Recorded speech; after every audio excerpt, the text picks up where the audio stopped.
on this important zone of combating terrorism? How are we going to work together, Cairo and Moscow? Yes, from my point of view, from my personal perspective, I think that the bilateral Egyptian-Russia relationships and combating terrorism is not confined to combating terrorism inside both countries, because the national security interests of both countries is not confined to combating such an international global phenomenon inside Egypt and Russia only, but it necessitates that Cairo and Moscow have to combat together and to fight with each other such a phenomenon wherever it is. That is why the bilateral talks between President Sisi and his Russian counterpart Vladimir Putin included the discussion of so many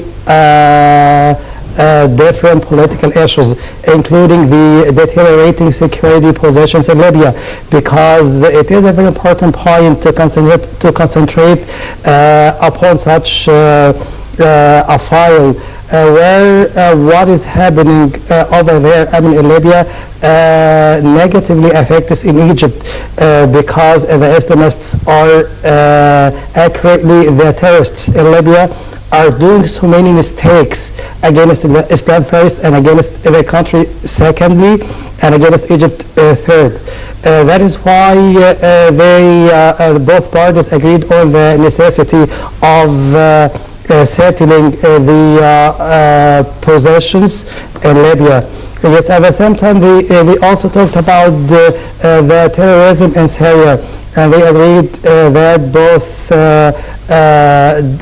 of Damascus government and the Syrian opposition figures have to meet again in Moscow to discuss settling the Syrian crisis, just because the continuation of the Syrian crisis is in favor of the terrorist groups, specifically or namely the so-called Islamic State terrorists.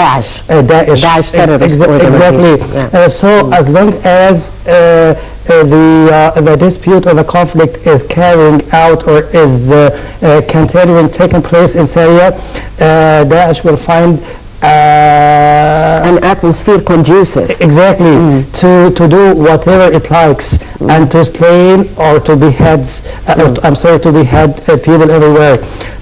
Yes, the latest were the 21 in Libya, actually. Exactly. The latest is beheading 21 people at the hands of Daesh militants. So what I want really to say is that the combating terrorism as an international or a global phenomenon is not confined to fighting it inside Egypt and specifically in the Sinai Peninsula, but it has to be national-wide and international-wide too, because both leaders are concerned to put an end to such a phenomenon wherever it is, just to achieve peace everywhere, all over the world, thanks. Right. Mr. Ambassador, the free trade agreement between both countries, how will it reflect positively? And when are we going to bear the fruit? Well, as a matter of fact, trade is at its beginning. We have only a kind of $4 billion, which is very little concerning Russia and Egypt. What's more important is the tourism movement.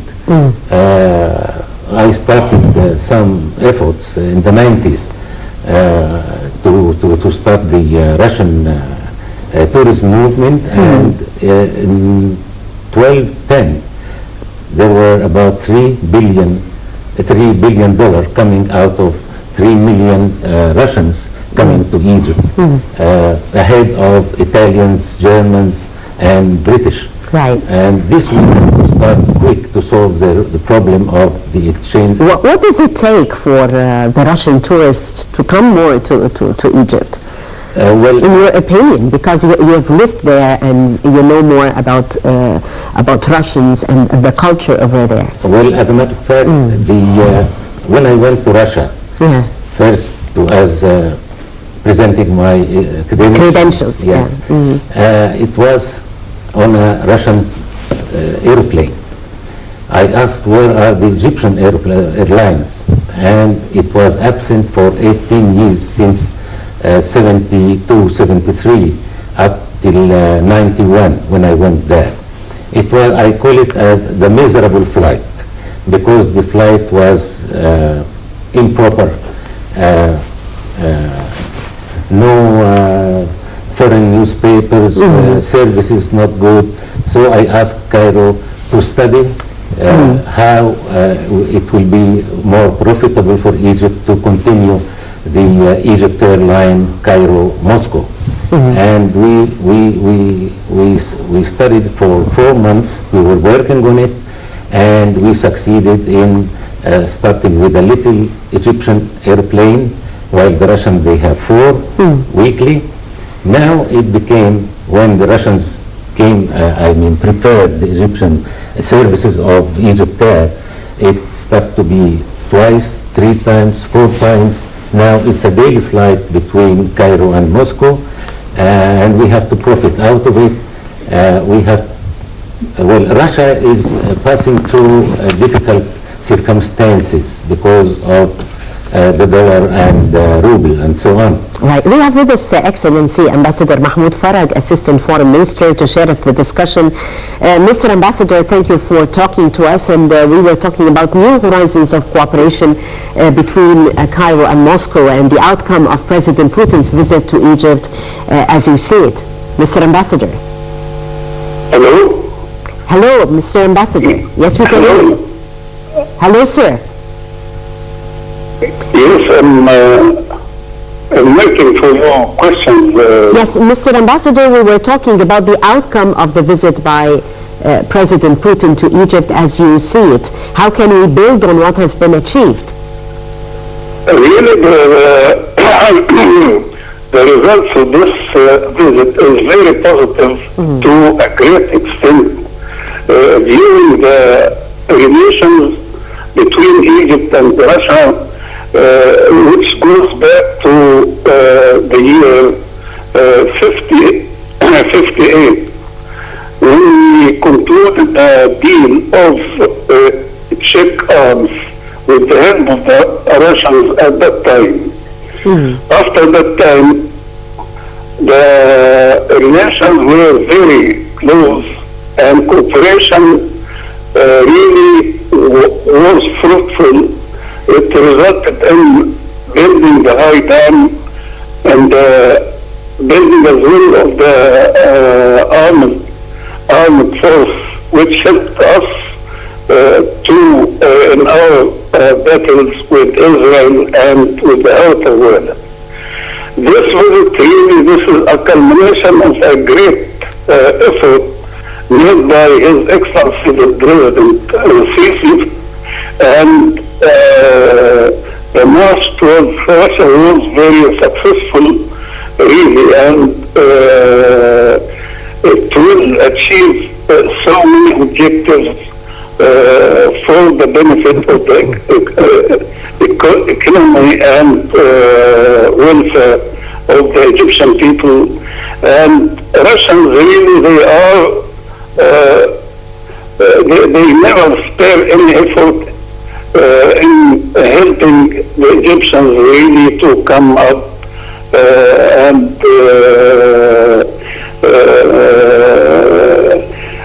help in building industries and so on. Right. So this visit really is a great visit in terms of the benefits which came out of such good visit. Right. Ambassador Farag, how about the international echoes for the visit? How did the world circles receive or read this visit? I think for the international echo of such visit, it will be positive, because this will really push the Western countries to augment their cooperation with Egypt. Even the Americans and the Western European countries as well will really do their best to promote our develop their relations with Egypt and try to make a good benefit of such relations in the forthcoming period, really. Right, Excellency Ambassador Mahmoud Farag, thank you so much for talking to us. Well, Mr. Zakaria, Mr. Ambassador Orabi was also talking about a sense of cooperation in the field of tourism. He said that he started this in the 90s, and today things are like moving in a faster pace. How can we put this in a better track? Yes, actually, yes, I think